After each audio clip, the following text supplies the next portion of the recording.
My name's Doug Kaluhiokalani, or Doug K. This is my first time presenting for VetSecCon. A little bit of background as to who I am and my experience. I am a cybersecurity professional. I've been doing cybersecurity for 15 years. I have been doing 12 years of blue teaming, so defensive cybersecurity, and then the last 3-4 years of red teaming, so offensive cybersecurity. I am a United States Air Force veteran, combat vet. I started off a 3 Delta for my first 4 years, so a base comm, cable antenna systems. And then I became commissioned. I got my bachelor's. I actually was a CCT, so combat controller for the last 2 combat tours. I got out 2019, and I've been in Pittsburgh ever since. And love it. So I started doing cybersecurity when I was in high school. Doing scripting, CLI, PowerShell. Then I started playing around with Linux operating systems and terminal, and then, going into, okay, well, how do I create shells, bind shells, reverse bind shells? What things can you do from there? The basic type stuff, and then just playing around as to how much damage can I do, and what things can I break? Because breaking stuff is how we learn best. I mean, at least for me. So for me, I did that. I picked up sysadmin, went through understanding more of like applications, network admin, how do networks work? How do networks network? And then what is the security and vulnerabilities around it? And then that just increased my passion as to, okay, if I start looking at the vulnerabilities of everything, that'll help me be better at defending. And so I've been passionate ever since, and I'm still growing. Know everything, obviously, and I think cybersecurity is getting more and more to the point of we need to help each other, and we all are starting to understand that no one person is going to be able to stop all the threats. Not a single person can do everything all the time, and then also stop an attack from APT, active persistent threat, usually associated with a nation state actor. So, I'll be going into that as well shortly. But nobody can do everything. So we need to rely on each other. We need to help each other. And for those of us that are senior and in our fields for 10, 15 plus years, we need to help the people that are coming up, that are transitioning into cyber or brand new, and they want to learn everything, and be as passionate as we are. So, I'm very thankful for Tom Rosland inviting me and having me present and speak to you guys. And I'm very thankful and appreciative of you guys because you guys took the time out of your day not only to listen to me, but to the other speakers and other presenters about their topics and what they're passionate about. And I think that's important. Everybody has everything that they want to talk about and they're passionate about. So I'll go into a slide deck, share my screen. Share screen. And the way I was going to go about it is, so you guys should be able to see that. Yes. Yeah. Okay. So I'll just do a really quick PowerPoint because I hate doing just death by PowerPoint. I was in the Air Force, so boot camp, that's what we did. And it's like, so I'm not gonna have you guys go through that. So I'll just go through it. So today, how to see the threats you can't see. So basically what that means is, how do you look for the threats and certain tactics that some of these threat actors, whether they are basic level hackers or whether they are nation state hackers like APTs, and what are some of the ways they're evolving, like some of the recent attacks. So introductions, of course, what are hackers, APTs, what are invisible threats, how attackers are evolving, and the evolving threat landscape, like what does it look like as far as the attack environment and the learning of the APTs or the malicious actors. And, what things can we do as defenders, and, Q&A conclusion. So I went into a little bit about my background, and, again, thank you for attending. And if you guys have questions, stop me. And I wanted to be more open, so I'll check into the chat as well. And then after the 1 hour mark, we can take a break if you guys want, like a 5-minute, 10-minute break. But yeah, so 15 years in cybersecurity, Air Force combat vet, CCT, so combat controller. And then I am a senior advisor on the U.S. National Blue Team for a NATO cybersecurity exercise called Lock Shields. So NATO, ever since they got attacked by Russia with cyber attacks, I think Estonia was hit, and I think it was 2009. Ever since then, they started coming up with the creation of a real life, as live, as real as possible cybersecurity simulation exercise,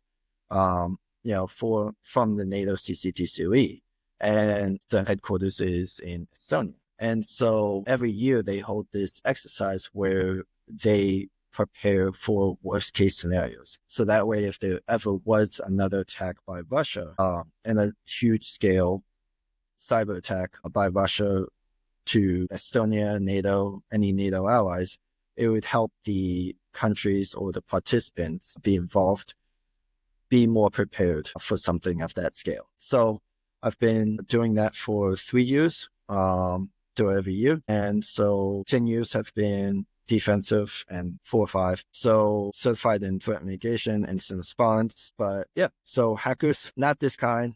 So we're here to talk about APTs and talking about some of the recent ones. So like Salt Typhoon, Flax, Vault Typhoon, and there's others that I'm going to go through as well. But this is some of the recent ones so the reason why I pointed out these 3 APTs also is because they are state-sponsored, nation-state actors that go after, and in clever ways, they are going after the ISPs and MSPs, or sometimes MSSPs. So ISPs, internet service providers like AT&T, Verizon, Sprint, etc. And MSPs, managed service providers. So any third-party organization that is pushing updates or patches to the organization or managing it in some way. And then you have the MSSPs, which is managed security service providers. So, they would be the ones doing a little bit more, like they would be doing anything from like firewall setups to security updates, patches, to anything that involves more security focused services. So reason why it's a good idea, or it's clever in attacking the ISPs, MSPs, MSSPs, is because they have a tunnel, more than likely. They have an active tunnel into the organization's network. And so they have a backdoor. And so if you want to break into, I don't know, the FBI, NSA, any of these DoD agencies, or any of the agencies or organizations that are hard to crack,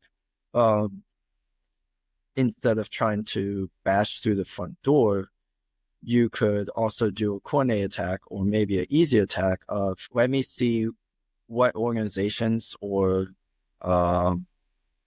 software has an existing connection to this FBI or to this entity that is my end goal target. And so it's easier to go after this software or this organization like an ISP, where it's not as secure and they don't have robust security protocols in place, more than likely. And so if you can break open that ISP, essentially you can dig around and try to find and do some pivoting, try to find if there's an existing tunnel or a tunnel that hasn't been removed that's backdooring into the NDCA. Or so the NDCA is the National Defense Community Association. And so it's a community where they can have an agreement with the DoD sectors like FBI, etc., NSA, and there'll be tunnels that you can go ahead and use to backdoor. So yeah, Chinese hacking group targeting home routers on the internet connected devices to create botnets for further attacks.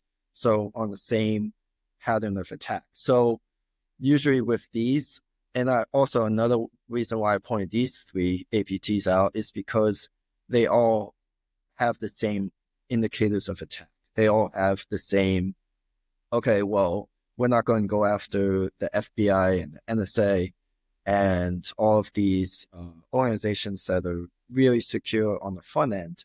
Let's try to go through the organizations that have a backdoor into it. And so they all follow that. Because if you want to cause the most amount of damage without the least amount of work, that's your modus. That's your MO. That's your modus operandi. So yeah, and it's just easy on the attacker.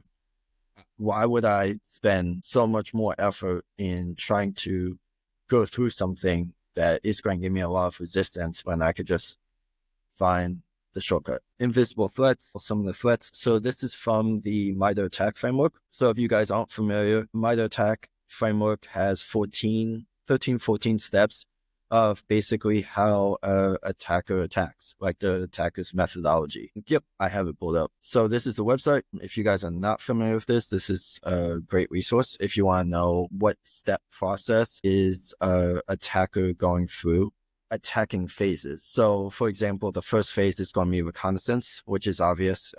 You want to do your reconnaissance. You want to do your open source searching and investigating as much as you can about the target without having any alerts or being on the radar. Because if you go to any organization, you will see, there's so many scans that happen, thousands of scans that happen on your firewalls that you'll pick up, and you'll see all these scans. You'll see blocked traffic. You'll see attempted scans on certain ports. Scanning is not illegal. It's not seen as this is an active attack or incident, because if you're writing up a report, you can't go to your C-suite executives and be like, hey, there's an incident and, we might be potentially compromised. Well, no, nothing's happened yet because it's just a port scan. They're just, even though they're using like Nmap, and for anybody that has been in cybersecurity for a while, whether you're defense or offense as a red team or blue teamer, you know that, hey, Nmap is usually going to give off that you're going to escalate into a further step. So you don't do an Nmap scan just to see, what's there, just out of curiosity. You usually are doing an Nmap scan or a nested scan or something like that to go ahead and find what ports are open. What are some of the weak spots? What is something that a organization maybe forgot to turn off that is just broadcasting a signal out, whether it's an application, a server, ports, etc. So usually an Nmap scan means that they're going to escalate to maybe a Metasploit, or they're going to do some type of weaponization, and they're going to escalate their steps, their attack methodology. And then it just escalates from there. So, the first step obviously is reconnaissance, and then you have some type of weaponization. You have the actual delivery, like how are you going to deliver this type of attack? Is it going to be a phishing email? Is it going to be a open SSH that you found, like a port 22 that's just open to the internet, which I've actually seen, which is crazy. Like, why would you be broadcasting on port 22, which is supposed to be secure shell tunnel? Why is that open? And that's just asking to be compromised right there. So yeah, this is an example of some of the invisible threats. I also was going into it, if you are doing scans and you find something that's open, you could backdoor into it. But you also, a lot of these APTs are definitely skilled. So they are experts in evading firewalls, evading security tools that will pick up on any scan. So they're using like SYN scans, or they're using four-way handshake attacks, or they are trying to piggyback off of any established connections that are already there. So that way they don't cause any more blips on the radar. So Versa Networks, and there's the link to it. Yeah, Versa Networks had a vulnerability and exploitation of the flaw. Threat actors deployed a unique custom web shell called VersaMet, basically injecting malicious code on Tomcat web servers. Yeah, and if you don't know, so Apache Tomcat is, whenever I haven't, been doing red teaming for a long time, compared to others. But whenever I see, Apache or Tomcat or anything like that, I'm like, oh, well, this is a freebie. Because Apache has a lot of vulnerabilities in my experiences. Whenever I've ran scans and stuff like that. And I've also come across organizations or targets that have Eternal Blue still there, which, if you don't know Eternal Blue, you can Google it, you can look it up. It's bad. It's basically, well, just give me the keys, or give the attacker the keys. You might as well. So yeah.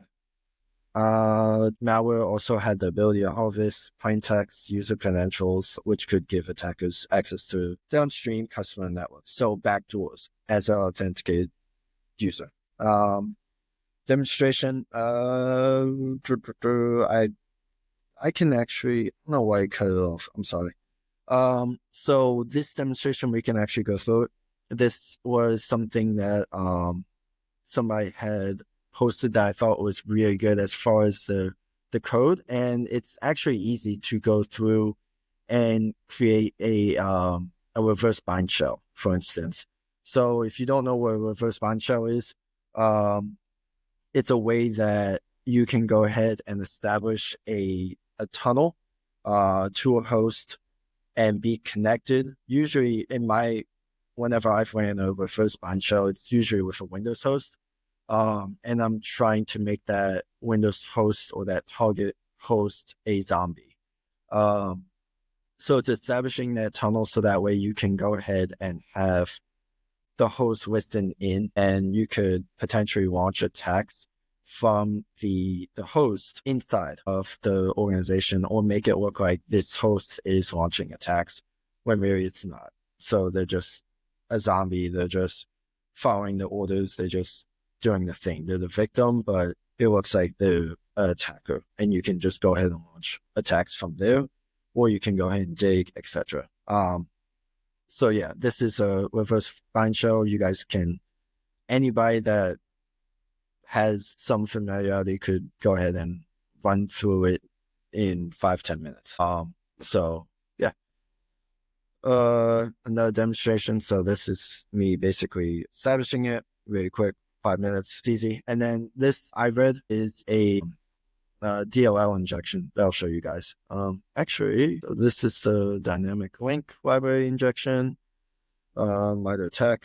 So dynamic link libraries, basically you can go ahead and inject code or actions into the application, address relocation issue, additional APIs to invoke execution. This is a MITRE tech. And then also how examples of actual attacks using a DLL injection. So this is the reverse bind shell.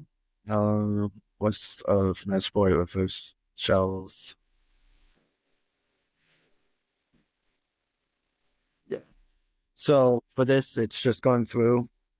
I thought obviously it's something that this is like basic 101 for red teamers. Even anybody familiar with offensive security, they start seeing the indicators of attack, indicators of compromise. So L host is going to be a listening host. That's going to be the target. L port is the port that you're connecting to. L host, L port, and then you have the actual attacker's box, victim's box here.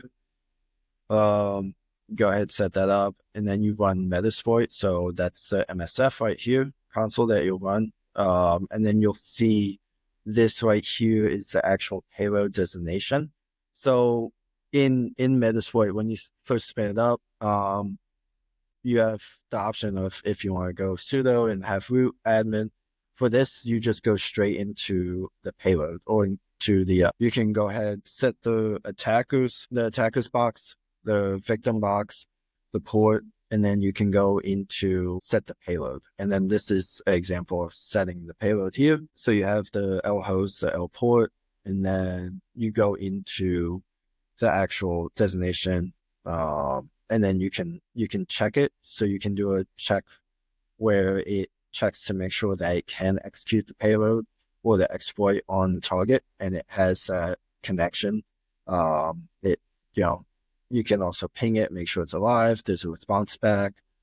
And then there's the payload, and then you run it. So as long as you have L port 444, which is default what it's going to give you. Of course, you can change all that, but yeah, so you run it, it deploys the payload, and then you see right here is the result. So starting the payload handler, second stage, and it opened. Session 1 opened. So you have an active connection to the target host. And then from there, you can either start digging around and pivoting. As an attacker, you can look at okay, well, do I want to search for the users on that machine, on that attacker's box? So I want to maybe look into credentials or files if that box is already an admin.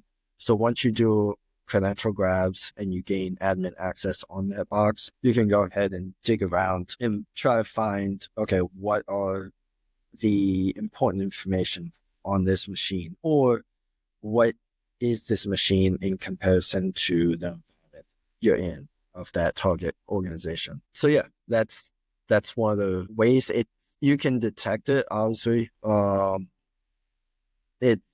if a tunnel's there, or if a lot of exploits, if they don't have patches going through and it's easily exploitable, and a lot of users or organizations are not keeping up with the updates or patches, and they're not changing credentials, which has happened. I've seen that, where they have simple passwords like Phillies, 123, then it's like, well, that's easy. And let's say that Phillies 123 password is, I don't know, the admin creds for every FTD in an organization, which is crazy. Why would you have the same password of Phillies, etc., 123 for the admin creds to get into any FTD within the organization? You could just start whacking stuff right there. Yeah, so that's bad. Yeah, as long as you have an understanding of firewalls and FTD, firepower threat defense commands on the shell, like backend commands, you could go in and just start wrecking stuff, shutting stuff down, etc. You name it. Yeah, and then the other thing I was gonna, yeah, Zach, keep Apache. I don't know. I see Apache Tomcat, and whenever I'm looking at it through Metasploit and I'm running, I use Metasploit, and then I also check in with CVESS to look at the newest CVEs that have been posted. And then I also look at so if I'm in there and I see Apache, I look at the version first to see if it's updated or not. So that way it gives me an indicator of whether or not they're on the newest version, or if they're not, and let's say they're 2 versions behind or 3 versions behind, etc., and it's an older version, then that gives me an indicator right there that, hey, they are not patching this, so what else are they not patching? And then I could just go into Apache, because it's out there and not on the latest patches and updates. I could just go in and poke around and be like, oh, okay, let me see if I can run this payload, and then go in, run the payload. Now I'm good. Now I have access. Now I can exploit it. As long as the tunnel and everything is successful, yeah. Um, so, I mean, I'm sure, um, they'll come up with more patches and, eventually it'll be good. But I always see a patch and I'm like, no, I think it's just a target. It's better to not have anything critical, I would say, on that server. But yeah. Any other questions? Cybersecurity seems for, yep, I can see here. Cool. Yeah. Yeah. And then, if you guys have anything else you want to add, or if there's anything that you guys know of, definitely share in chat. Like I said, it's open. We're here to help each other.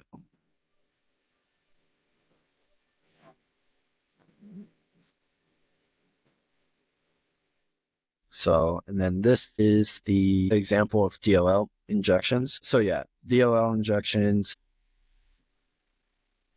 So right here you see text evil M64 DLL. That's what's the location. The DLL injecting DLL. D word.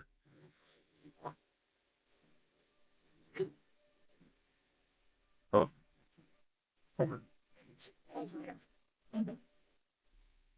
victim system. Yep. And then yeah. So there you go. Metasploit exploit using exploit interpreter creating shell. Yeah. And then that's attacker shell command.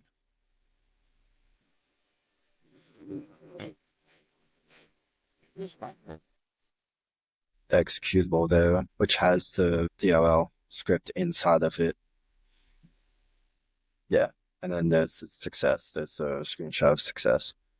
So, yeah, I mean, some of these attacks are stuff we've seen, stuff that has been stopped, but it's how you modify and tweak certain these existing attacks that make it okay. Well, nobody's gonna hit us with this, or nobody's gonna try to attempt I don't know, like a rootkit, um, or attack, or nobody's gonna try to do a DDoS attack because it can be stopped. Well, yes, a DDoS attack can be stopped, but what does, a DDoS attack, or maybe a password spray that you see on the firewall, or maybe through Taegis and some of these security tools, what does that indicate? To me, whenever I see it, it's like, oh, okay, well, somebody's trying password spray, but they're using it as a distraction. So this could be very, very bad, and they are trying to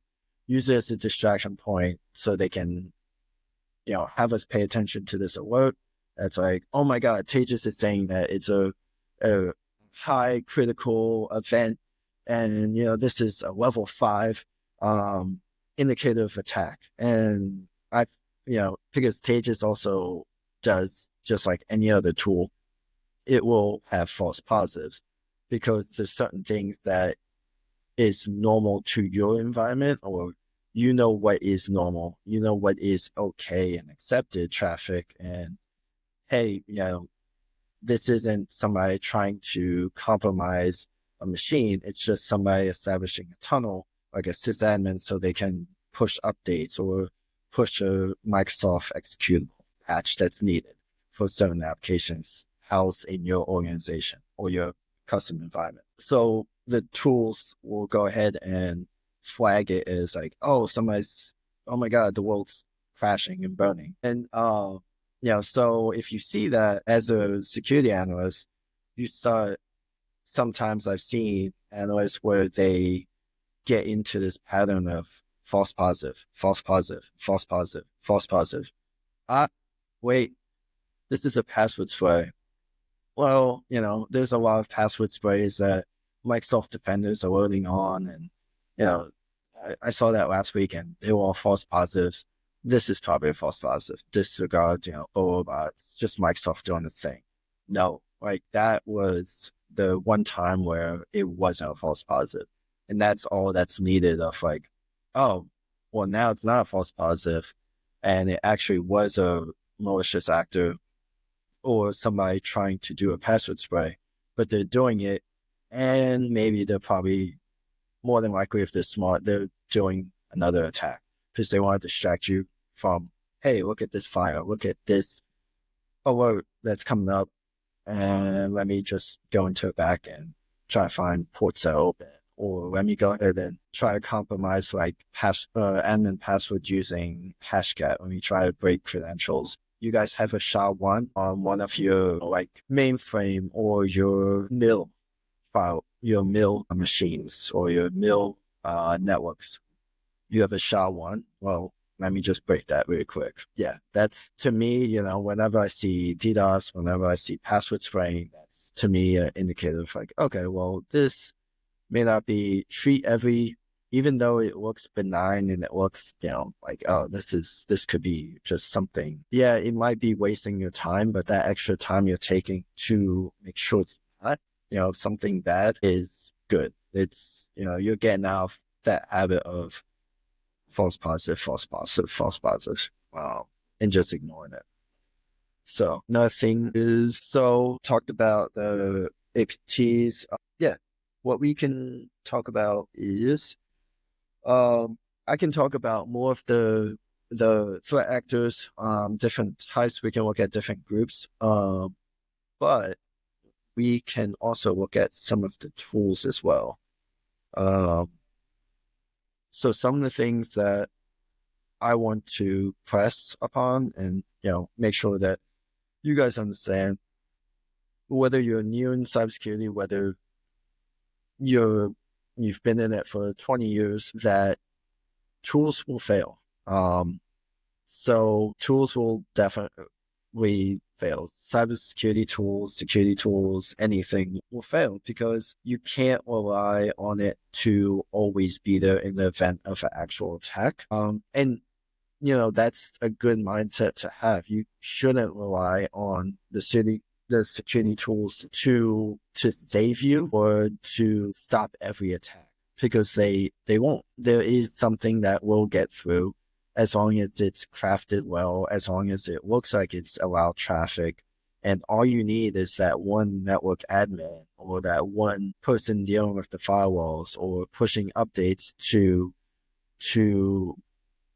not close a certain port, or if they create a firewall rule and they accidentally swap the source and the destination IPs, and now that firewall policy, the ACP rule is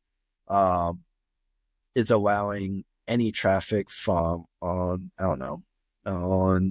port 22 or port 8080 or port 21, which is FTP, to go ahead and be seen on the internet, instead of like, hey, I want external going out to the internet, only on, port 3389, let's say, or something like that. But if you have somebody that swapped it and they saved it, now it's okay, well, anything is coming in. But yeah, these little mistakes can definitely allow bad guys a way to detect it or to scan your network and find, hey, this is open. This is a potential vulnerability.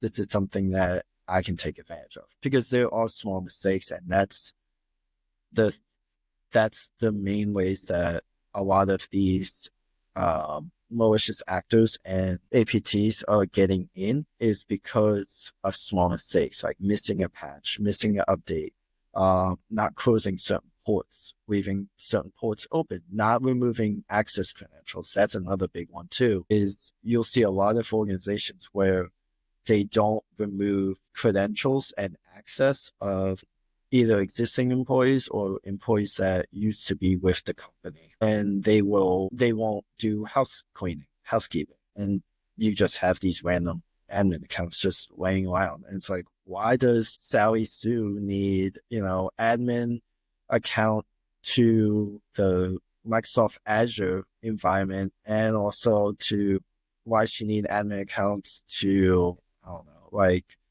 the Microsoft Sentinel and to all of these different privileges. Like, no, no, like she just does I don't know, she does QuickBooks. It's like, why does she need those credits just lying around? But if you don't check what's inside and you don't go through your checks and internal sweep of what your critical assets are and your credentials and privileges and all of this stuff that should be common sense, and you don't keep up with it, then it's just giving the attackers, or just giving that one time that you get somebody to discover that a way in, or you're just making it easier for them. So yeah, some of the tools, you have CrowdStrike, you have Velociraptor I've used. So I don't know what you guys, if you guys have used Velociraptor, but I like it. It's open source. Actually, let me pull it up here. I like it. I've used it in various exercises. Um, I've used it in various cybersecurity exercises, and it's good when you combine it with Splunk, I think, because they work well together. So for those of you that don't know, Velociraptor's forensics IR tool that collects, monitors, hunts. It does more than that, but at its core, that's what it is.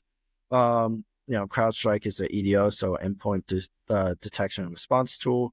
So it's basically a sensor that is installed or deployed to each of the hosts at the endpoints, and you can go ahead and monitor the activities, depending on like what level of subscription, I guess. But you can monitor the activities with timestamps of everything that's going on with that host, with that endpoint. So let's say, you're working at a bank, and you have, obviously you have a small IT team. They're about 5 people.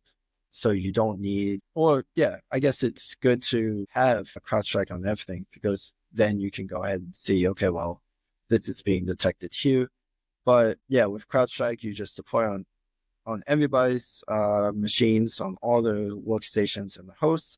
And then you can go ahead and have visibility as to if anything were to go through the network, anything were to get through the firewalls, if somehow a malware or something made it through that has malicious indicators of compromise or attack, then, and it hits or targets a specific endpoint or a specific individual, in the chance that they get through and compromise that machine, and you start seeing those indicators and, hey, stuff is going off on this particular machine, you can go ahead and isolate it. So that way you just basically are turning off it's like the virtual NIC. Like, you are basically turning it off from the network connectivity, and the only communication is between you or whoever has control of the console or the GUI, the web interface, and you can just do backend like CLI commands to that one host that's being isolated, and it just turns off their network connectivity. Defender has it. I think Taegis also has it, but every EDL tool nowadays has that capability of where you can isolate a machine, that you can do further investigations, you can dig into suspicious activity, etc. And so sorry, went off on a tangent, but that's an EDL tool. For those that don't know, Velociraptor, we can dig into it, but yeah, it's open source. I like it. I think it's great.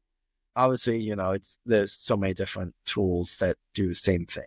But I think I've used it in exercises. I used it in Shields in combination with Splunk, and they just paired up nicely. Because if you guys haven't, or if you guys have used Dragos, you have query focused databases or datasets, QFDs. And so Velociraptor is something similar, where they have their own version of like QFDs, where they have pre-templated, I think they have it right here. but they have pre-templated like forensics and triaging where they have the script ready and packaged for you to go. And all you can do is then all you have to do is just be like hunt and just go. And it's so you just tell it to run and it just deploys, it just goes. And if you want, you can also alter the script. Obviously if you have the knowledge and you know what you're doing, yeah, go ahead. But if not, just package that one QFD or that hunting package and just have it go. So yeah, Splunk, web access firewalls, Sentinel. So Sentinel's a SIM tool, so security information event management tool, basically pulling in data from all sources, like whether it's an EDR, etc. Or your firewall, you can connect it to a firewall, all that stuff, and it just pulls it into the dashboard to interface to a main interface, packages is up, and the event management aspect of it is that you can go ahead, have it as a weekly report, simplified language to your C-suite executives. But all of these tools are, and obviously there's so much more, but all of these tools are just designed to say that, yes, we have these tools. You should be using it and implementing it to the most effectiveness, to the most where it will be effective within your organization, whatever that looks like, whether it's, a small bank or whether it's a huge corporation. And you as the analyst, you as the defenders have to be aware of what are your critical assets based on the sector you're in. So I've worked financial institutions. I've worked recently now manufacturing ICS sector, and then obviously DoD military. But I know financial institutions, you should have at least a separation of the banking applications and banking software from the internal of the non-banking sector. So, that's going to be the Microsoft applications. It's going to be everything that internal personnel are going to be using.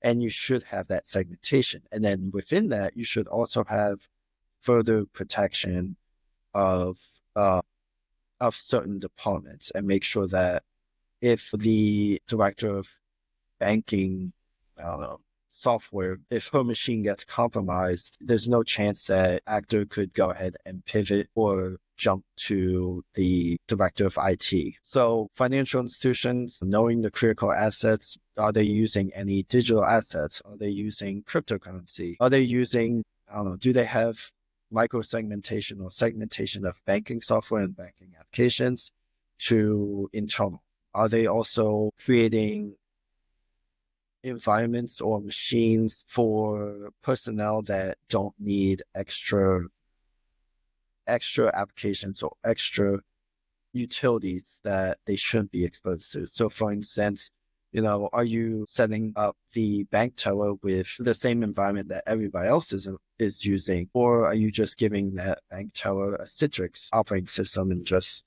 only has access to these certain apps that she uses to process clients' checking, withdrawal, deposits, etc.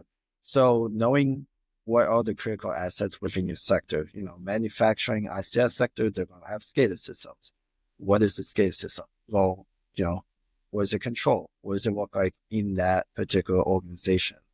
All manufacturing industrial control systems will have mills. They'll have a R&D something, where they are manufacturing whatever the product is. So knowing that obviously is key, and it also helps you to deploy these security tools where they have the most visibility.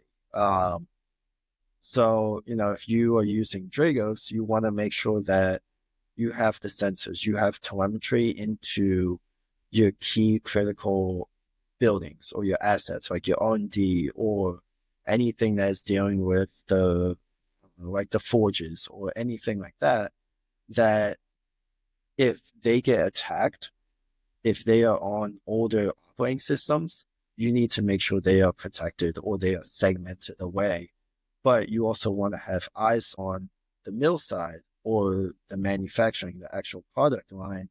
So that way you can see that something suspicious is happening and stop it before it escalates into the next phase. If you're, thinking about the MITRE attack framework, like an attacker would be attacking. Because that's another reason why, I brought up the MITRE attack framework, is because as an attacker, you go through those steps, whether you think about it or not. You're going through, like, okay, you're doing reconnaissance. You're thinking about how you want to weaponize your payload. What kind of payload are you using? Did you just grab some random script that is able to exploit a vulnerability, like a 0-day vulnerability on certain applications or software or operating systems? Or are you doing a custom script? What is the intent? What is the actual payload? And then what's your goal too? And then, how are you going through these phases? Because if you start thinking like an attacker would, and you start going through and you're like, all right, well, I see reconnaissance, I see weaponization, I see they're trying to get in through port, 80 or 43 or 443 or etc. And they're trying to go in through these ports, or they're trying to compromise certain admin creds. What is the next step? And try to stop them before it escalates to those next steps. So that way you can minimize the amount of damage. And then obviously if one of the mills or one of the machines that's in the manufacturing side gets compromised and it's on Windows 7 or Windows XP, which I've seen too, I'm like, why do you have this critical machine with all of this information on Windows XP? Why? Why is it using like SHA-1 encryption? Like, what are you guys doing? Like, get it, either make sure it's not even online and not even broadcasting, or just make sure that it's segmented and just kept away where it can't even be touched, or just get on something updated. Like, do something. Don't have it be online and tied in to the internet side through ACP rules. I was like, what? It's just so bad. But yeah, anyways, sorry. Yeah, you want to make sure as a defender, you're thinking about how an attacker would, because that'll make you better at defensive, at blue teaming. Because you can try to think, okay, well, what things are they trying to go after? Is it protected? Are we doing the right things to protect it? Where, it's not going to cause additional damage. It's not going to spread. There's no way for them to hit this entry point and then they can leapfrog and just feel froggy and just go to another host and keep bouncing around. And then obfuscating, of course, and then the swapping their presence, like they are trying to mask their presence. So yeah, I mean, these tools are designed to help you,